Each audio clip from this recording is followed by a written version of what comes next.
Boa noite, irmãos. Queridos e amados irmãos, graça e paz do nosso Senhor Jesus Cristo.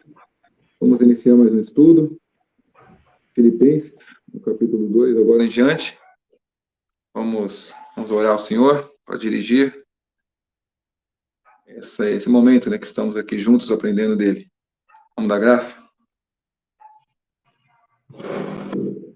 Vamos orar, então. Nosso bendito Deus, nosso Pai, nós te damos graças por essa oportunidade de ter a Tua palavra aberta mais uma vez, para aprendermos mais a pessoa de Teu Filho, das Tuas palavras que vemos em Tua palavra. Nós sabemos que Tu te aprazes em nos ensinar, quer ver a nossa edificação, e agradecemos por abrir essas portas em que podemos estar em tempos difíceis assim, estar reunidos ainda de uma maneira virtual, mas para ler a Tua palavra e aprender mais. Rogamos por Tua direção, sabemos que Tu tens, nos deu o Teu Espírito para nos ensinar, nos dirigir, e Tu tens a prerrogativa de sempre estar nos ensinando. Nós confiamos em Ti, confessamos a nossa fraqueza e sabemos que somente Tu podes nos dar força por meio de Tua palavra e do Teu Espírito. Rogamos por cada um dos ouvintes, rogamos por Tua mão, cuidando também de cada um e nos encomendando. No precioso nome de nosso Senhor e Salvador Jesus. Amém. Amém. Amém. Vamos à leitura, então, do capítulo, irmãos. Hoje, Filipenses 2, a partir do versículo 1. Portanto, se há algum conforto em Cristo, se há alguma consolação de amor, se há alguma comunhão no Espírito, se há alguns entranháveis afetos e compaixões, completai o meu gozo, para que sintais o mesmo, tendo o mesmo amor, o mesmo ânimo, sentindo uma mesma coisa. Nada façais por contenda ou por vanglória, mas, por humildade, cada um considere os outros superiores a si mesmo. Não atente cada um para o que é propriamente seu, mas cada qual também para o que é dos outros. De sorte que haja em vós o mesmo sentimento que houve também em Cristo Jesus, que, sendo em forma de Deus, não teve por usurpação ser igual a Deus, mas aniquilou-se a si mesmo, tomando a forma de servo, fazendo-se semelhante aos homens. E achado na forma de homem, humilhou-se a si mesmo, sendo obediente até a morte, e morte de cruz.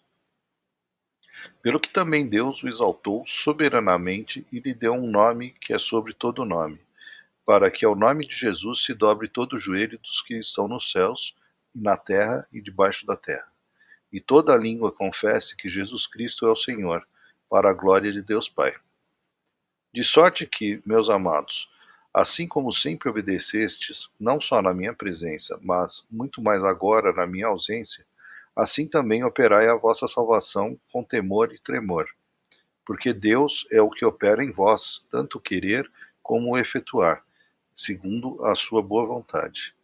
Fazei todas as coisas sem murmurações nem contendas, para que sejais irrepreensíveis e sinceros, filhos de Deus inculpáveis no meio de uma geração corrompida e perversa, entre a qual resplandeceis como astros no mundo, retendo a palavra da vida, para que no dia de Cristo possa gloriar-me de não ter corrido nem trabalhado em vão. E ainda que seja oferecido por libação sobre o sacrifício e serviço da vossa fé, folgo e me regozijo com todos vós. E vós também regozijai-vos e alegrai-vos comigo por isto mesmo. E espero no Senhor Jesus que em breve vos mandarei Timóteo, para que também eu esteja de bom ânimo, sabendo dos vossos negócios. Porque a ninguém tenha de igual sentimento que sinceramente cuide do vosso estado. Porque todos buscam o que é seu, e não o que é de Cristo Jesus. Mas bem sabeis qual a sua experiência, e que serviu comigo no Evangelho como filho ao Pai. De sorte que espero enviar-vos logo que tenha provido a meus negócios. Mas confio no Senhor, que também eu mesmo em breve irei ter convosco. Julguei, contudo, necessário mandar-vos Epafrodito, meu irmão e cooperador, e companheiro nos combates, e vosso enviado para prover as minhas necessidades. Porquanto tinha muitas saudades de vós todos, e estava muito angustiado de que tivesseis ouvido que ele estivera doente. E de fato esteve doente, e quase à morte, mas Deus se apiedou dele, e não somente dele, mas também de mim, para que eu não tivesse tristeza sobre tristeza. Por isso vou-lo enviei mais depressa, para que, vendo outra vez, vos regozijeis, e eu tenha menos tristeza. Recebei-o, pois, no Senhor com todo o gozo, e tendo-o em honra, porque pela obra de Cristo chegou até bem próximo da morte, não fazendo caso da vida, para suprir para comigo a falta de vosso serviço.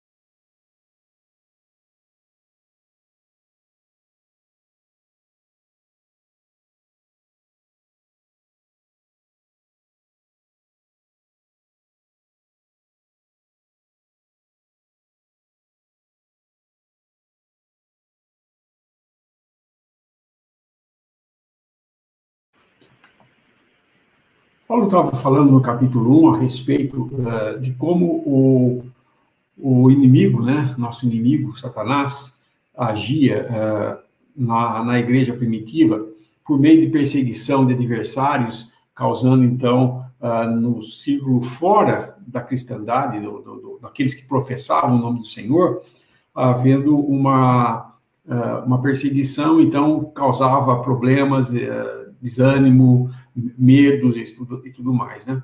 Aqui no capítulo 2 agora, Paulo vai falar de outra maneira que o inimigo tenta enfraquecer o testemunho aqui na Terra, o testemunho cristão.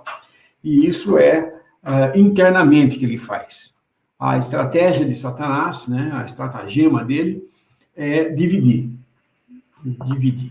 Se as pessoas, eu já ouvi várias vezes falar, e falam muito daquele livro de um guerreiro chinês, e todo mundo fala dele, né, que leu e tal, e ele tinha a teoria do dividir e conquistar, ou seja, se o inimigo é muito grande para você, ou se o adversário é muito grande, você consegue vencê-lo quebrando ele em menores pedaços e vencendo cada pedacinho, entendeu?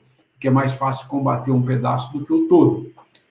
Satanás, que é o inventor dessa história, não é esse chinês, não. Na realidade, é a ideia de dividir e conquistar, é uma coisa que nós vemos claramente que a palavra de Deus já mostrava que Satanás queria isso. E é o que ele está falando aqui, porque, como nós já dissemos, nessa cidade de Filipe, mais à frente ele vai falar daquelas irmãs, que elas pensassem a mesma coisa, porque existia alguma discórdia entre elas, existia algum problema, as duas não falam na palavra qual era o problema que elas tinham, mas havia uma discordância em algum assunto, em alguma coisa, em alguma prática. E isso é que Satanás tenta fazer, através de uma discordância entre os irmãos, seja ela a menor coisa possível, né? Às vezes uma bobagem, um pequeno detalhe, ou uma grande coisa, às vezes, opiniões diferentes.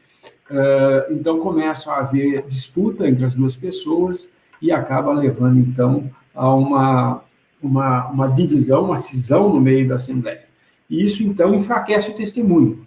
E nós não precisamos fazer muito esforço para ver que é exatamente o que aconteceu com o testemunho cristão aqui na Terra. Nós vemos a cristandade dividida em milhares de seitas, de denominações e de ideias, cada um seguindo uma ideia e fazendo a congregação em volta dessas ideias, né? E isso tem uma pessoa por trás disso fazendo isso, que é Satanás. Ele quer sempre dividir o homem. Então ele fala aqui, se há algum conforto, se alguma consolação de amor, se alguma comunhão no Espírito, se alguns entranháveis afetos e compaixões, completai o meu gozo, para que sintais o mesmo, tendo o mesmo amor, o mesmo ânimo, sentindo uma mesma coisa. Isso aí ele está falando para a Assembleia, porque ele sabia que ali tinha a semente da discórdia entre eles, quando duas irmãs discordavam em algum assunto. Evode e Sintique, né, era o nome das duas. Acho que é no capítulo 4 ou 5 que fala dela. De qualquer forma, Satanás tem tido grande êxito, e acho que ele teve mais êxito vindo internamente causando divisão do que com as perseguições, porque aparentemente o que nós vemos pela história, quanto mais eles eram perseguidos, mais aumentava a fé desses cristãos, e mais eles professavam esse nome, né?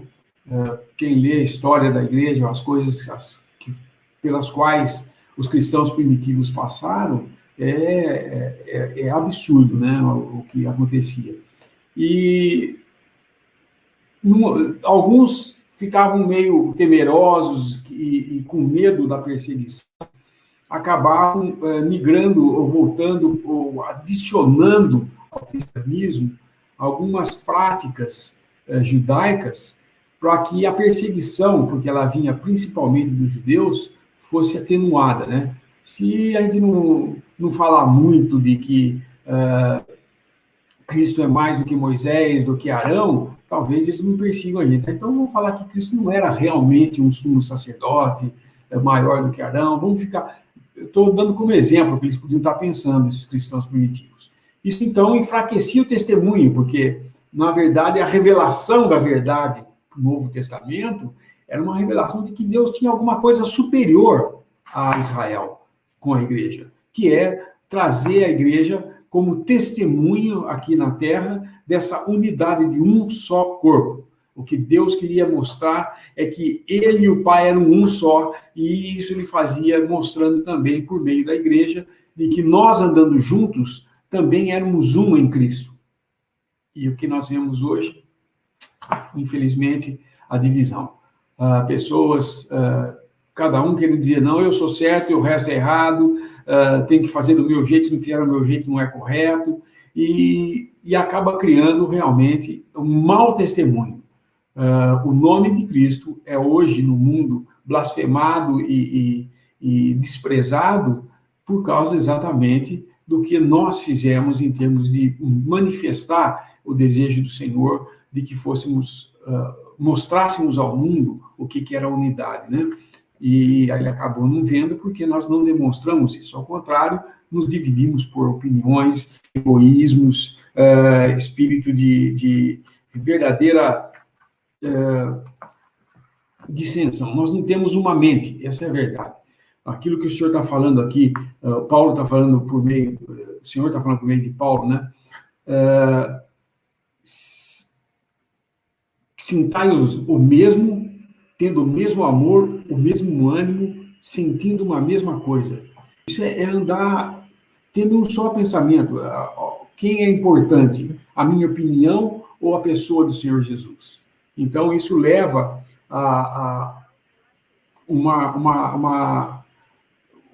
Paulo está levando eles a meditarem a respeito disso, de que eles têm que ser, na realidade, a demonstração de uma unidade de vida que a Assembleia tem que apresentar. E isso ele começa falando dessa forma: completai o meu gozo para que sintai o mesmo, tendo o mesmo amor, mesmo ânimo, sentindo uma mesma coisa. E como que a gente consegue alcançar isso?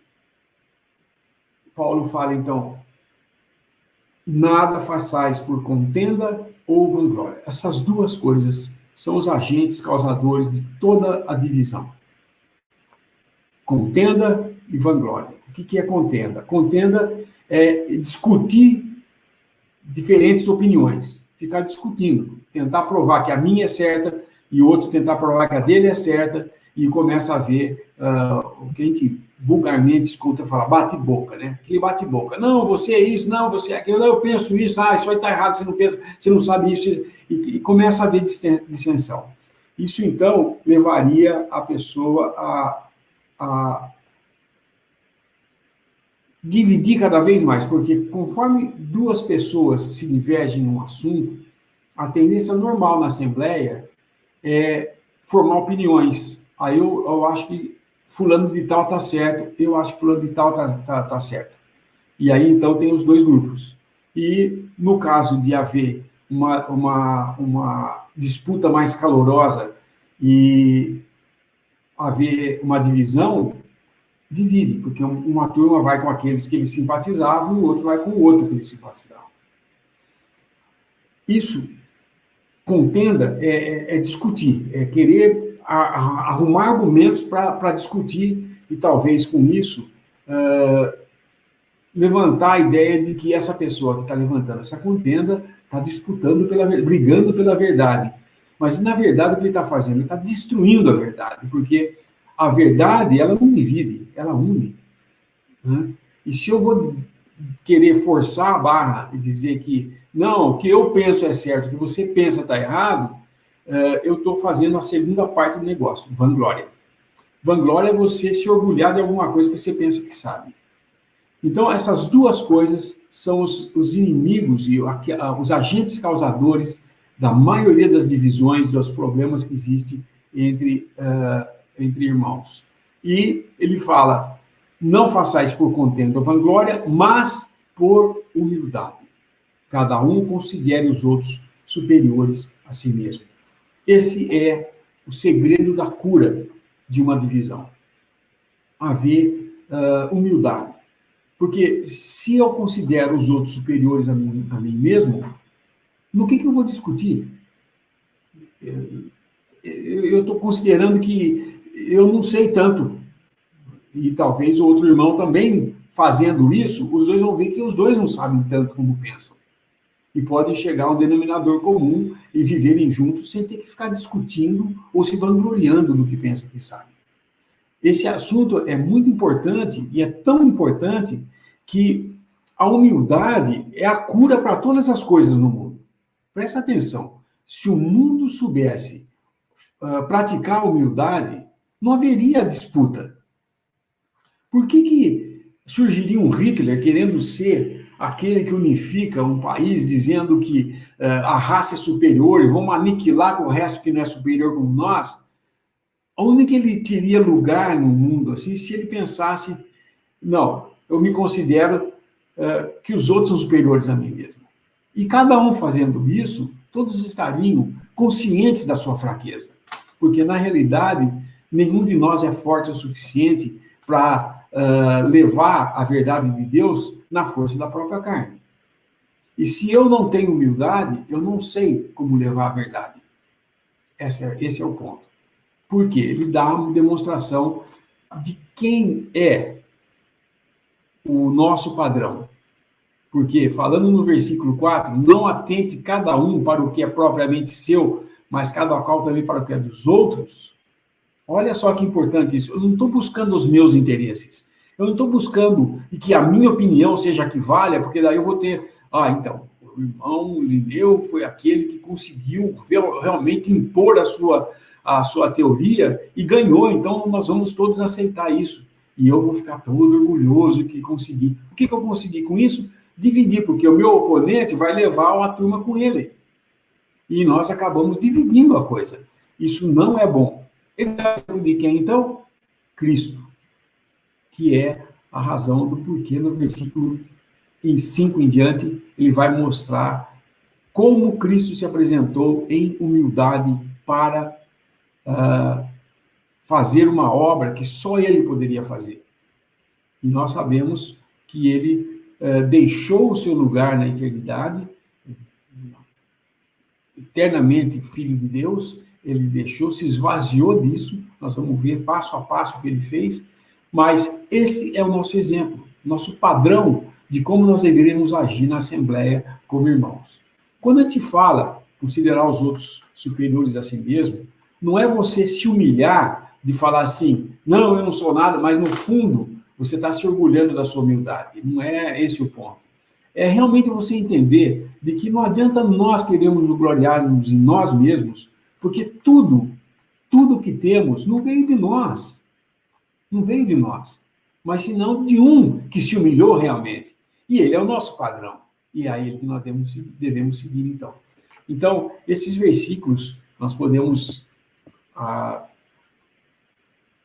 ir passo a passo nesses versículos e vendo o que Paulo está falando, quão profundo é isso que ele está falando, e se tudo isso tivesse sido ouvido e tivessem absorvido tudo o que ele falou e botado em prática, não teria tanta divisão como tem hoje, ou não teria divisões como tem hoje.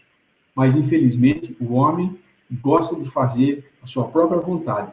Muitas vezes nós pensamos, bom, agora como cristão, nós vamos ter tudo paz, um vai amar o outro, né? Não vai ser bonito, né?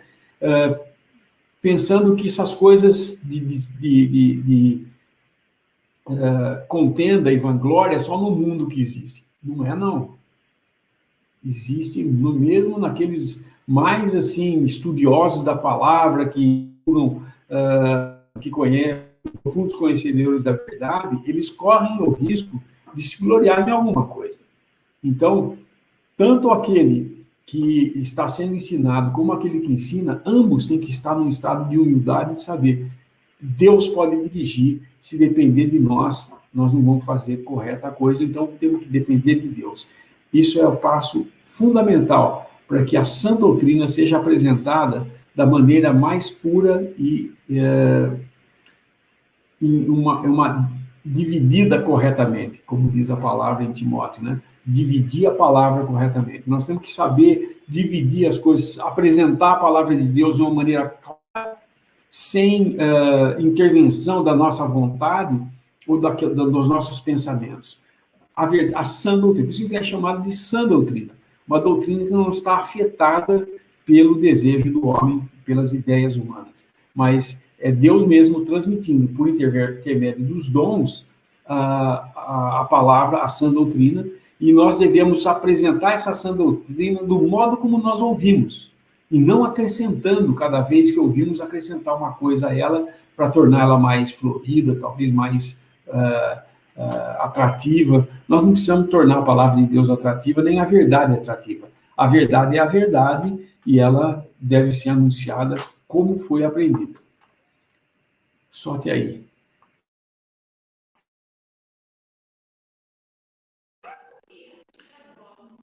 Quando nós temos o sonho de realizar alguma coisa, uma formação, comprar um carro, um casamento, seja lá o que for, nós temos tendência a idealizar como vai ser, né? Quando tivermos aquilo. Se um dia eu me casar, vai ser assim, vai ser aquela coisa.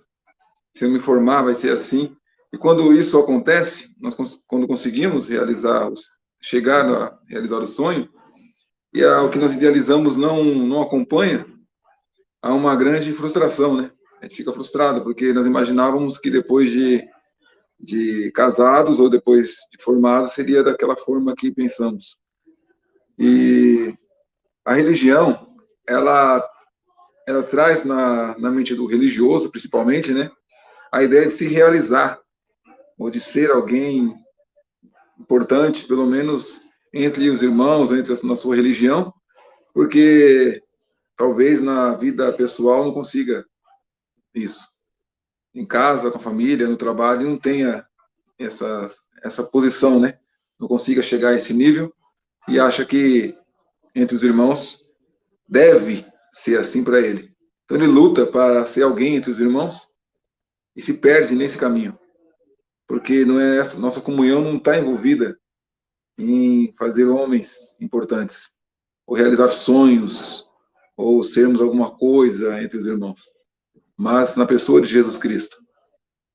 Até quando nós somos atraídos a nos reunir ao nome do Senhor, temos que ter em mente o que realmente queremos, porque nós ouvimos muitas mensagens de irmãos que, olha, que bonito, eles juntos, né? Olha como eles cantam bem, em alguns casos, né?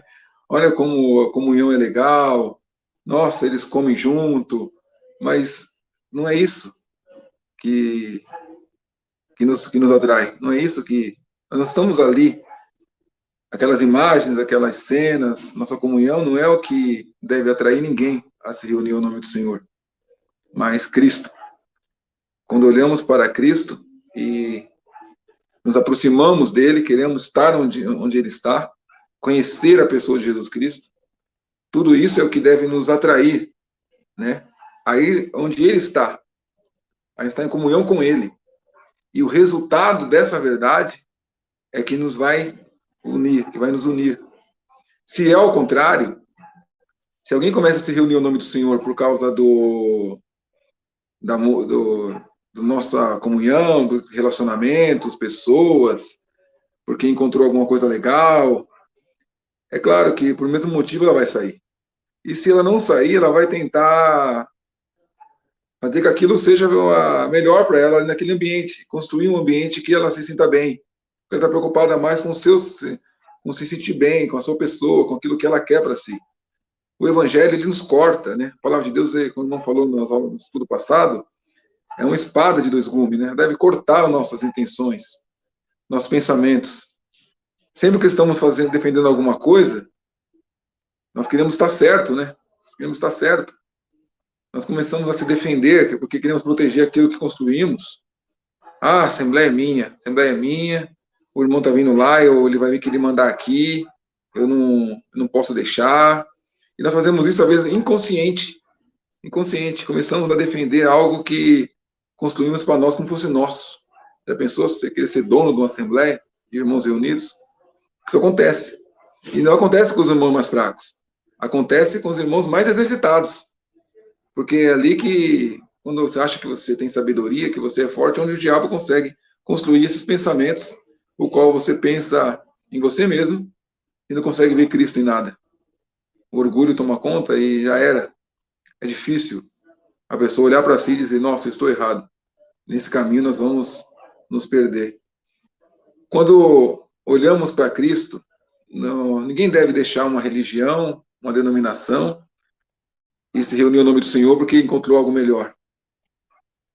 Sair de um lugar para outro, né? É uma mudança. Quando olhamos para Cristo, não estamos comparando ele com Maomé, com Buda, com outra pessoa, com outros deuses. É quando nossos olhos e coração só vê ele. Não tem mais nada do lado. Só vê ele. Ele é o caminho, a verdade e a vida. Ninguém vem ao Pai se não for por ele apenas. Não é uma questão de ver se Jesus é melhor. Só há ele na sua frente. Não é uma comparação, uma disputa. Não existe isso. É quando a fé, ela não consegue olhar para os lados, só ver Jesus. E é essa fé que nos move a nos reunir. E é ela também que vai nos manter firme, na verdade.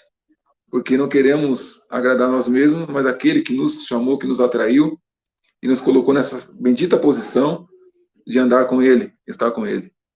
Dessa forma conseguimos perceber o mal que há em nós, em nossas disputas.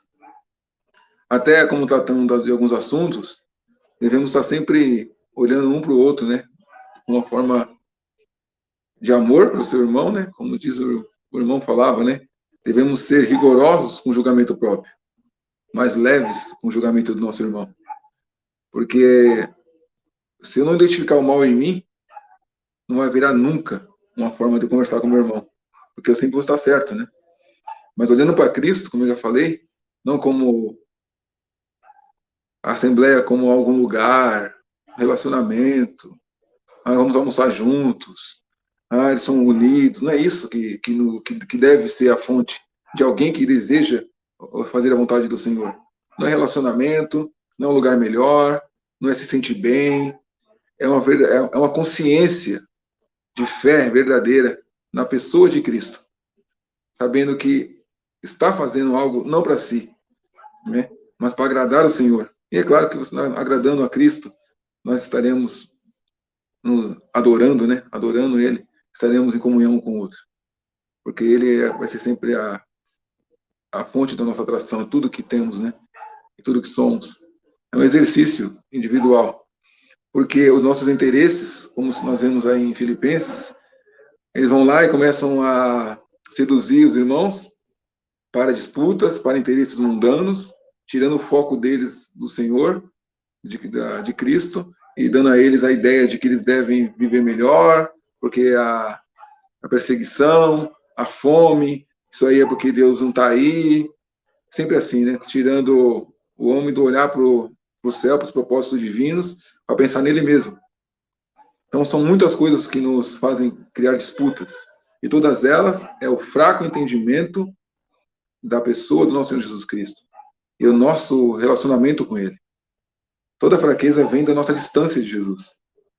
Quanto mais perto dele estamos, mais comunhão teremos. Não teremos mais comunhão com Cristo, tendo mais irmãos, números, né? Mais junto, mais almoço comunhão. Pode fazer quantas festas quiser. Nunca vai ser ao contrário. Primeiro é o que eu tenho com Cristo, de verdade em mim, é que vai me fazer olhar para o meu irmão cada vez melhor, né? Com mais amor. Então, a fonte é conhecer a Cristo. Eu vi esses dias aí, né? Vou sair lá eu saí do erro, eu estou liberto do engano, não estou mais frequentando o sistema denominacional, saí do sistema, estou liberto, e começa a falar mal de um líder, falar mal daquele outro, começa a atacar, e a sua vida vai ser isso agora? Agora que você saiu do sistema religioso, vai ficar falando dele? Agora é essa que é o propósito, né? Temos que pensar nisso. Se eu sair, virei as costas, a palavra, né? Fora do arraial e longe do arraial. Em Cristo temos tantos assuntos melhores, né? Tantas coisas maravilhosas para nos edificar. Quando falamos de Cristo e da verdade, já estamos, né, de certa forma, combatendo o erro.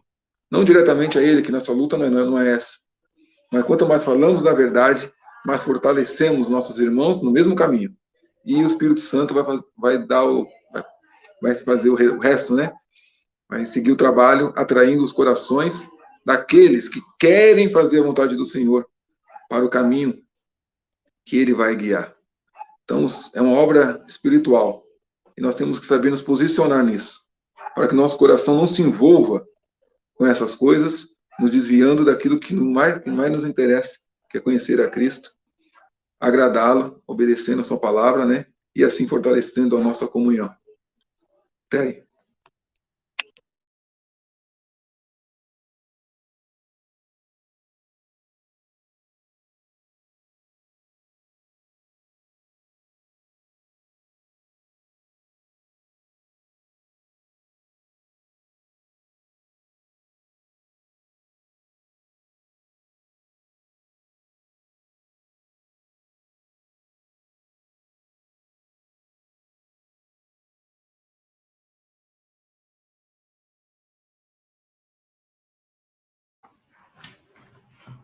Padrão, que é Cristo, padrão de humildade para nós, né? Ele começa a falar no versículo 5, de sorte que haja em vós o mesmo sentimento que houve também em Cristo Jesus, que sendo em forma de Deus não teve por usurpação ser igual a Deus, mas esvaziou-se a si mesmo, tomando a forma de servo, fazendo-se semelhante aos homens. A palavra condescendência é você voluntariamente você ceder à vontade de outra pessoa, ou você se colocar à disposição de servir outra pessoa. E foi o que o Senhor fez, porque nós vemos que ele fala aqui, não é que, por exemplo, Deus, o Pai, lá na eternidade, falou assim, olha, eu vou fazer o seguinte, eu vou enviar você, então eu vou tirar de você, eu vou esvaziar de você toda essa forma a deidade, e você vai lá como servo. Não, ele fez isso de si próprio.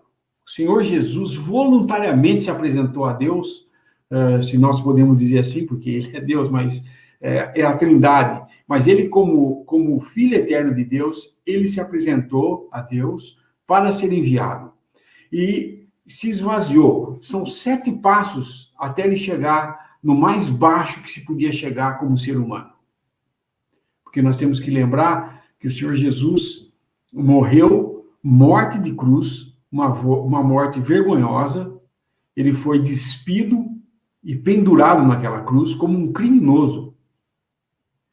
E quando a gente vê o primeiro passo que ele dá, é que, sendo em forma de Deus, não teve por usurpação ser igual a Deus. O que é ter não teve por usurpação? O Darby traduz de uma maneira um pouco mais fácil de entender. Ele não teve como um objeto de rapina, ou seja, ele não precisou se agarrar a esse conceito de que ele era Deus para se desfazer e vir a... Ele voluntariamente fez isso. Olha o que ele fala aqui, olha.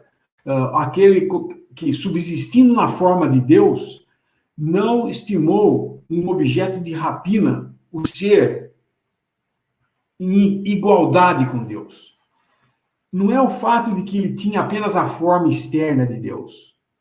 Porque nós usamos a palavra forma aqui, a ideia que nós temos de forma é assim, ele tem uma forma, uma aparência de Deus, mas não é, ele era o Deus.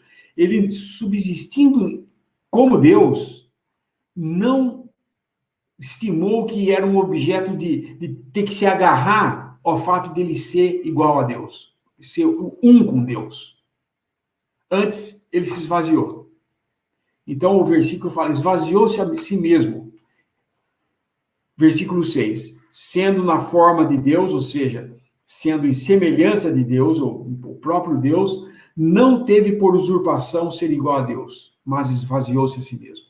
Ele se esvaziou não da sua divindade, ele se esvaziou do que externamente o identificava como Deus, mas internamente ele continuou sendo o mesmo Senhor. O mesmo Deus que subsistia eternamente lá, que criava os mundos, quando Deus estava criando as coisas, os anjos vendo Deus criar todas as coisas, era em Cristo que ele estava fazendo isso. O Evangelho de João nos diz claramente isso. Por meio dele, todas as coisas foram feitas, e sem ele, nada do que se fez teria sido feito. Então, Cristo Jesus se esvazia disso, não da sua deidade, mas vem aqui como um homem, vem em forma de homem. Um homem perfeito, porque ele não tinha nenhuma relação com o pecado. É importante nós entendermos isso, porque existe uma doutrina, inclusive uma grande divisão, em que a primeira grande divisão é o falso mestre que causou toda essa divisão, ele começou a vir com algumas ideias de que Cristo veio para o mundo na forma de um homem e com o pecado, trazendo o pecado de Adão com ele. E teve que obedecer para que esse pecado fosse expiado, né? Fala contra a humanidade perfeita de Cristo e fala contra a deidade de Cristo. Cristo não se esvaziou do que ele era como Deus. Ele veio como um homem perfeito, porém se submetendo como um servo, servindo a Deus. Como alguém pode se esvaziar disso? O irmão dá um exemplo que é muito interessante, é um exemplo que ele usa um general, por exemplo, um general de 5 estrelas, né?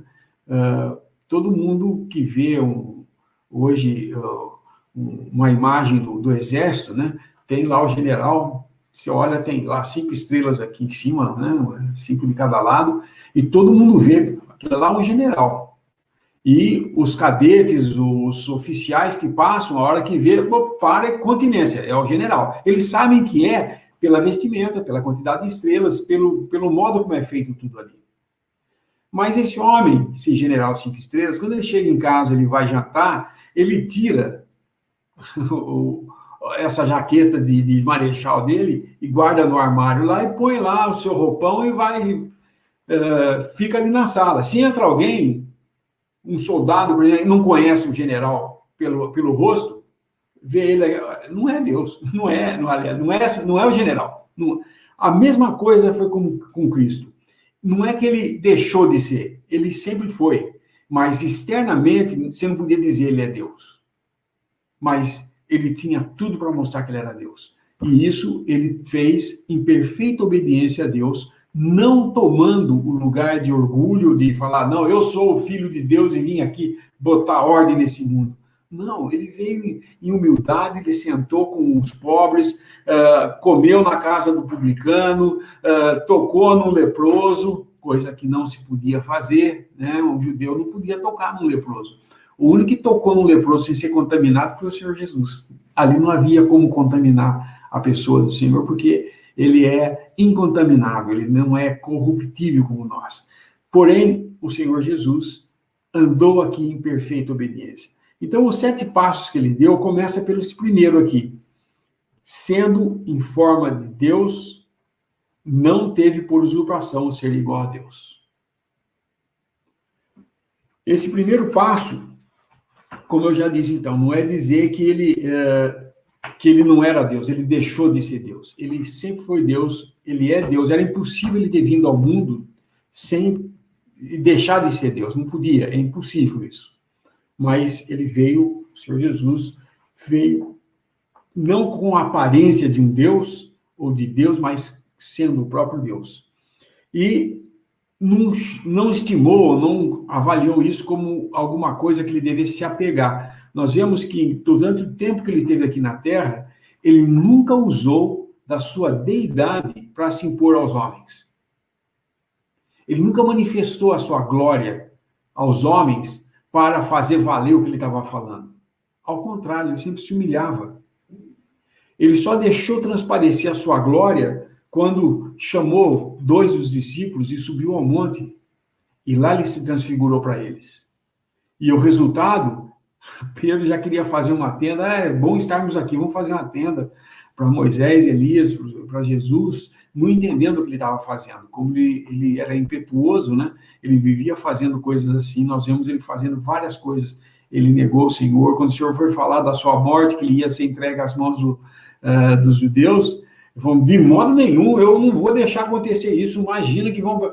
Senhor, você vai me negar 3 vezes ainda, Pedro. Então, e ele faz isso, né?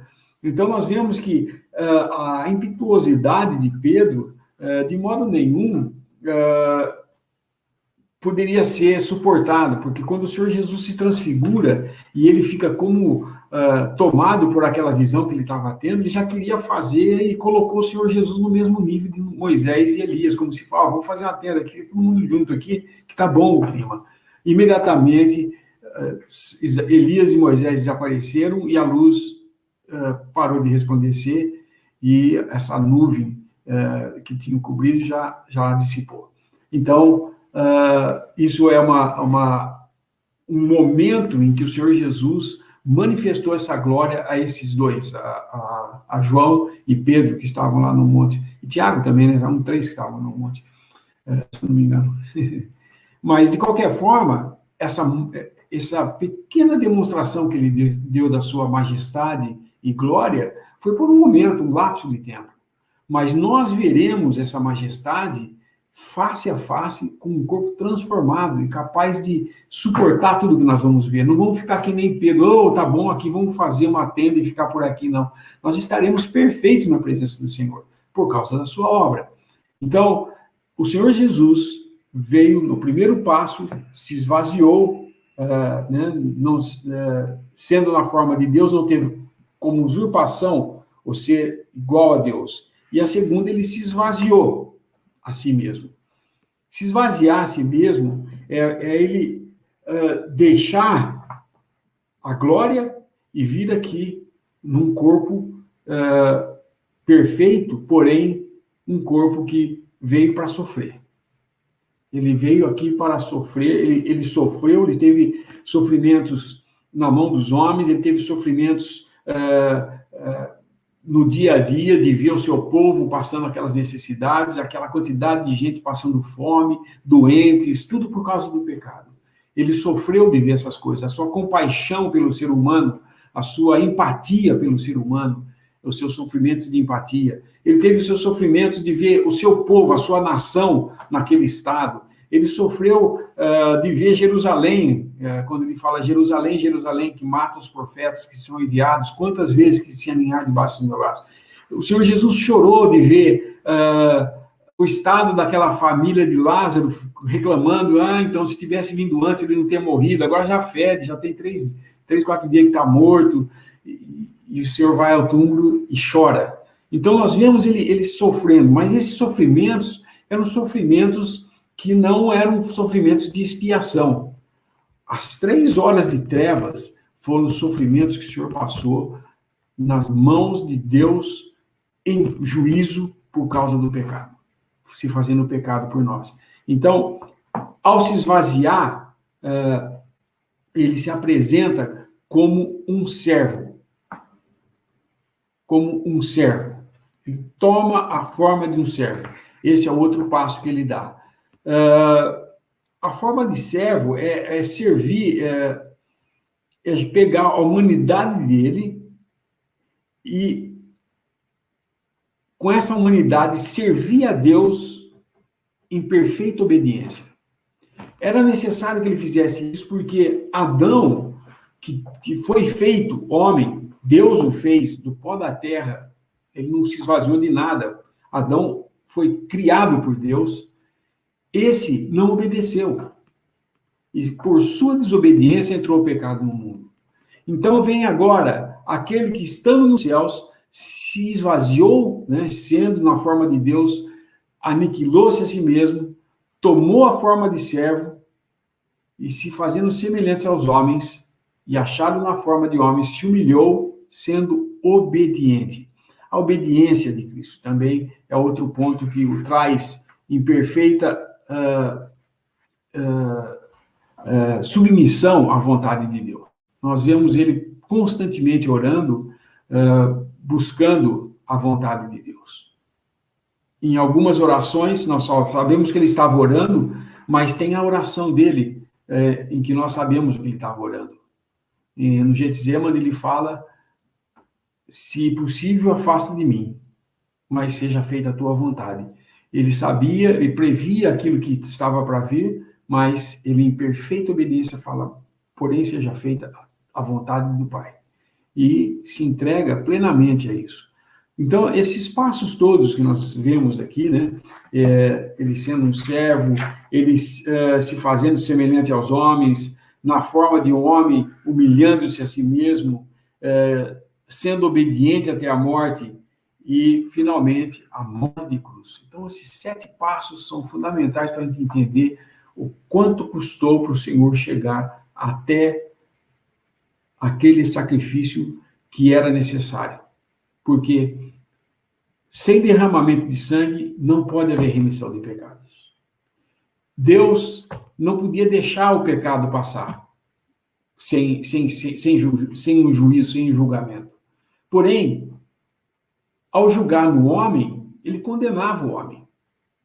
Então, o que ele faz? Envia seu filho em forma de um homem obediente, sem pecado, e que se entrega a Deus a uma morte e morte de cruz. E na cruz, estando pregado, ele fala: Pai, nas tuas mãos entrego o meu espírito. E dizendo isso, expirou. É interessante que ele alterna nesse seu sacrifício, porque ele começa se dirigindo ao Pai em oração no Getsemane, aí ele vai em perfeita obediência, não abre a boca contra os seus acusadores. Quando ele está na cruz, ele ora, e quando chega aquele momento de trevas, aquelas 3 horas de trevas, ele não chama mais Deus de Pai. Ele fala: Deus meu, por que me desamparaste? Ele não fala Pai meu, Pai meu. Ele fala: Deus meu, Deus meu. E, no final, depois de 3 horas de juízo, aquilo que Deus não podia deixar de fazer contra o pecado, ele lança sobre o seu próprio Filho, inocente, que toma o lugar do pecador. O homem, Cristo Jesus, na cruz, levando o juízo que nós merecíamos. Esse sacrifício foi aceito por Deus e hoje nós podemos entender a obra de Cristo por nós, podemos entender os desígnios de Deus para conosco, o propósito eterno de Deus de glorificar, por meio de seu Filho e da Igreja,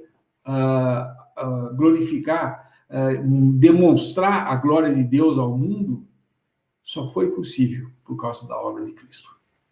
E essa obra permanece eternamente. Então, a importância de entendermos o Senhor Jesus, para cumprir a obra mais importante que toda a eternidade vai ver, que é Cristo na cruz, morrendo, levando sobre si o juízo que nós merecíamos, essa obra, apresentada desse modo, nós vemos que é quando ele se humilhou e veio aqui em forma de... É esse padrão que ele está querendo falar para nós agora. Se o próprio agente, o próprio sacrifício, como o sacrifício que se ofereceu, se humilhou para chegar nesse ponto, e morte de cruz, que é a pior morte que podia ter, a mais degradante que podia ter o ser humano, ele se humilhou a esse ponto. O que nós vamos ficar discutindo de pontos de doutrina e dividindo aquilo que ele queria que fosse uma unidade, uma união, dividindo, porque o nosso ego, talvez a nossa vanglória, que é a importância própria, falar, não, mas eu acho que Jesus... E com isso aí eu crio mais uma divisão. Olha, o exemplo é Cristo, gente. Ele veio, ele que tinha tudo, que sabia de tudo, ele se fez nada para vir aqui nesse mundo, tomou um lugar de obediência, como servo, serviu a Deus. E foi aceito. Assim nós devemos também pensar. Vale a pena eu ficar entrando em contendas e vanglória com os irmãos? Não, de modo nenhum. Esse não é o caminho. O nosso caminho é nós entendermos que tudo o que nós temos que fazer não é por contenda ou vanglória, mas por humildade. E que devemos considerar os outros superiores a nós mesmos. Assim como Cristo se humilhou, esse é o modo que nós devemos agir como cristãos. Infelizmente, não vemos isso tão patente, principalmente na cristandade atual, do modo como nós estamos divididos e continuamos dividindo, porque Satanás, ele não quer só dividir um pouco, ele quer dividir até que seja um átomo, o último átomo ele quer destruir, mas não vai conseguir, é lógico, né? Porém, o Senhor quer que nós manifestemos essa unidade de um só corpo na prática, não é na teoria. Muitos falam assim, não, mas eu creio também que é um só corpo, o corpo de Cristo, tudo. Mas, na prática, nós vivemos separados. Não, é na prática que nós demonstramos isso. E eu posso pensar que hoje eu posso demonstrar isso na prática, falando, olha, todos os cristãos, vamos reunir, independente do que vocês pensam. Não, não é isso que é unidade nem união. Isso daí é aglomeração, isso é amalgamação, isso daí é ecumenismo. Ecumenismo nunca Deus quis. Quando o povo de Israel errou, ele parou de tratar do povo como um todo e começou a tratar como remanescente. Quando a igreja falhou e se dividiu absurdamente, como nós vemos hoje, Deus deixa de tratar com a grande casa e trata com o remanescente daqueles que se apartam dos passos de desonra e buscam com os que com o coração puro invocam o nome do Senhor. Então, isso é muito importante nós entendermos em toda a doutrina, a sã doutrina que ele nos apresenta, Paulo nos apresenta, em que temos que tomar o caminho da humildade, não partir para contendas e vanglória, dizer, oh, eu sou alguma coisa, eu sou importante. Nós estamos cansados de ver isso, pessoas que chegam, não, mas eu estudei tal coisa, eu sei mais do que esses pessoalzinho que não sabe nada, que escola você tem? Eu pergunto, e qual a escola que Pedro tinha? Qual a escola que Pedro tinha?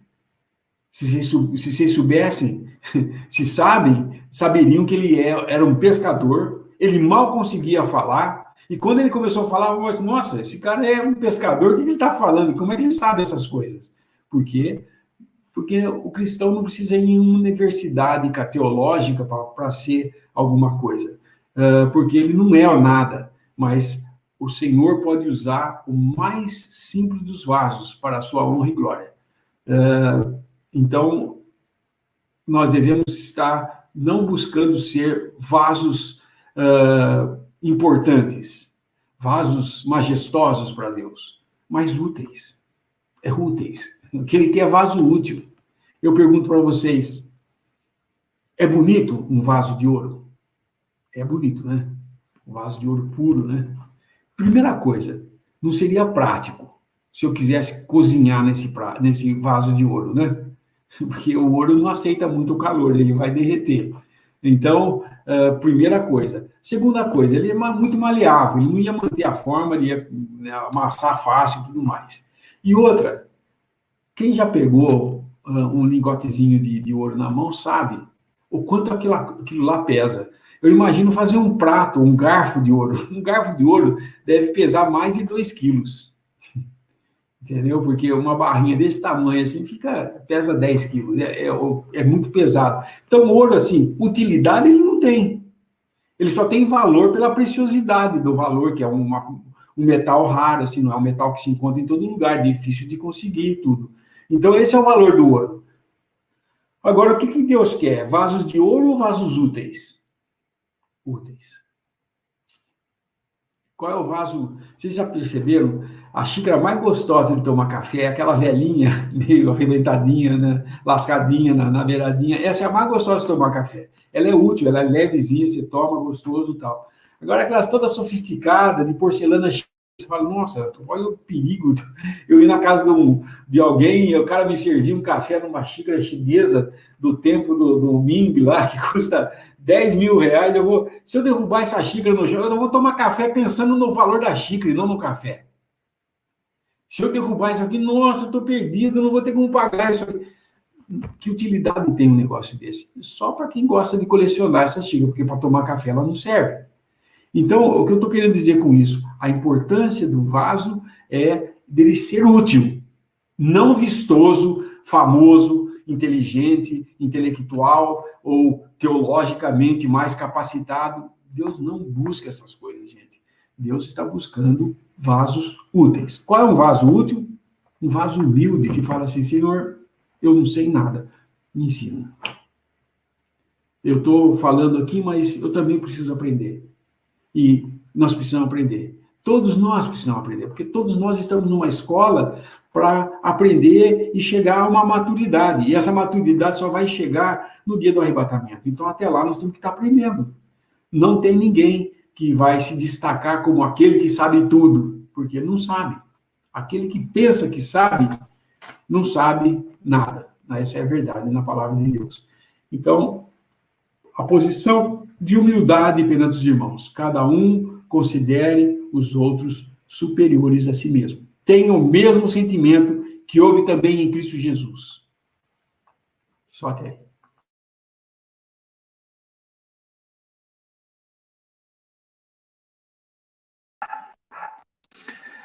Rapidamente, nós percebemos que a religião ela sobrevive desse desejo do homem, né? De querer ser alguma coisa entre os irmãos, entre os homens, e de viver bem. Então é sempre alimentado isso em todas as suas mensagens. A religião é assim. Ela tem o homem como objeto do seu lucro, né? Então ele faz com que o homem se sinta, procure isso lá. Curso de como dominar, como ser o melhor pregador, teologia, sei das quantas, nova teologia, venha crescer aqui, ele fala, dá um upgrade no seu ministério, aquela coisa toda, porque é isso que o alimenta, esse fermento, né, que é no coração do homem, de querer estar sempre sendo melhor que o outro, é que promove tudo isso daí.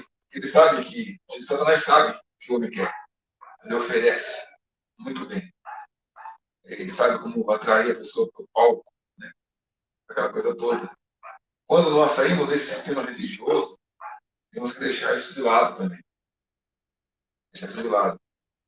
E a sinceridade do nosso coração, de entender que somos atraídos por isso, vai nos livrar dessa queda. De querer ser entre os irmãos ou irmão. Isso é uma grande armadilha de Satanás, que nós devemos estar sempre orando. Há uma arma forte que o crente tem, é a oração. É a oração. Quando há algum problema na Assembleia, em que há algum desentendimento de alguma ação que deve ser feita, a melhor coisa a fazer é orar. Parar ali. Deixar o Senhor guiar os corações, se ambos estiverem em humildade ali, né? Ambos não, né? A Assembleia dois, os varões que estão cuidando daquela situação, a oração vai nos ajudar. O Senhor vai mostrar o caminho para nós resolvermos essas coisas. Também tem a peneira, né? Hoje nós temos muitos irmãos se chegando, e o Senhor muitas vezes balança a peneira lá e, claro que ele vai cuidar da Assembleia. Ele cuida muito bem, é seu, e ele sabe como fazer isso. Ele é Deus, ele guarda aquilo que ele ama, e claro que o Senhor também sabe ajeitar as coisas. Ainda que nós falhamos, ele sabe fazer e como cuidar do que é seu. Deus não está frustrado, como diz o Bill, né? Ele sabe muito bem o que está fazendo, tem tudo sob controle. Então, nós não temos como querer, né, achar que podemos ser alguma coisa naquilo, na obra que só pertence a Ele. Isso é bem interessante. Nós pensarmos nisso, né? Sair do sistema religioso, para quê? O fato de você deixar o sistema religioso quer dizer que se tornou um vaso útil. Você pode se tornar um vaso de maior desonra do que era quando estava no sistema. A maior desonra é conhecer a verdade e desprezá-la mais do que estava quando era engano. Agora conhece. A responsabilidade aumenta. Antes era ignorância. Agora conhece e despreza. Então, um vaso útil. Purificação. Né? Consciência. Consciência e responsabilidade. Temos que nos humilhar muito diante do Senhor. Para aprender essas coisas. Todos nós somos atraídos às nossas próprias concupiscências. Né? Tem.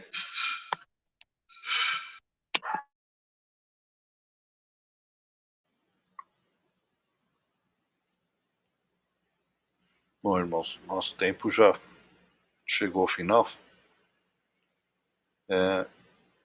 Sexta-feira, então, aliás, domingo, né? Próxima semana, nós continuamos a partir do versículo 9. Isso. Trouxeram a colinha aí do hino? 62. Assim que eu gosto, ó, já tá.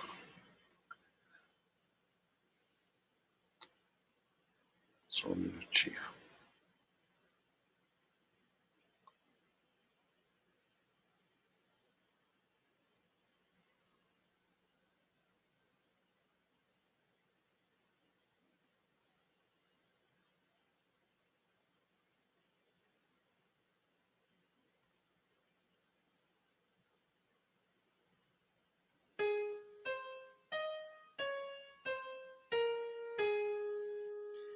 Ó Deus, não a nós seja glória jamais, que já pertencemos a Ti, Deus de paz. Jesus a nós veio das trevas salvar e nos transportou ao celestial lugar. Ó Pai, quanto amor teve teu coração, nos deste o amado só por compaixão. E Cristo seu trono de glória deixou, buscando a ovelha que se desviou. Nós, filhos da ira, já não somos mais. O amor soberano nos deu plena paz. E Pai, confiantes em Cristo Senhor, deixamos contentes com a fé e temor, mirando a glória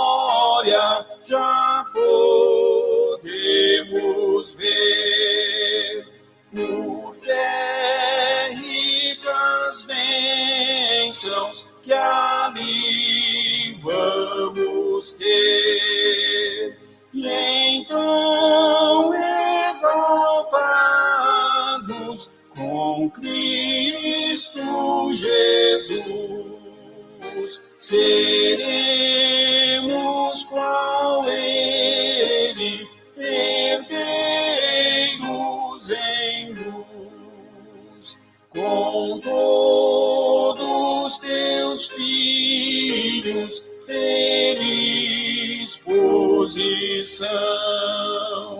Veremos tal glória, sublime porção. Com Cristo bendito será o viver, cantando louvores ao que quis morrer.